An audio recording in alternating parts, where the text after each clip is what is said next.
So in Indian culture, we find many special expressions of that culture in itself, and one of them is the culture of hosting people who may be coming to your house.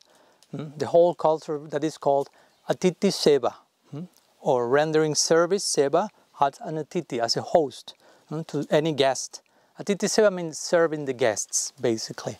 So this has a very wide application, but we may find in many sections of our sacred literature how every time a guest is coming, different items should be ideally in place for the person to be properly received, such as water for washing the feet, a very comfortable seating, some food to drink, some fresh, whatever, sandalwood paste, some shower available, some garland ideally. Oh, this is the ideal standard, if you will.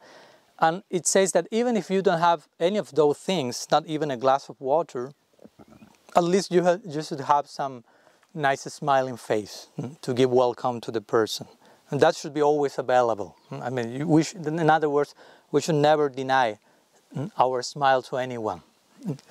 So, and most specifically in the context of this hosting culture in India, we have a very specific application of it in our particular tradition, according to a line that says Athiti-seva bhava, which means an uninvited guest is equal to God, should be treated as if God.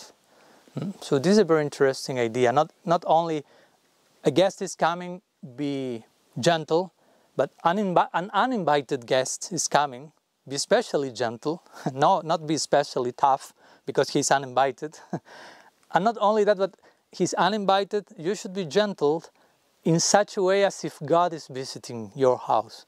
So what's the idea behind this? Not just an exaggerated way of giving the welcome to someone and putting in some simhasana and treating him exactly like he is Bhagavan. Not in that sense, but the point is, substantial point is, God comes to our life as an uninvited guest at every single moment of our life. That's the point. Every single day of our life, God is coming.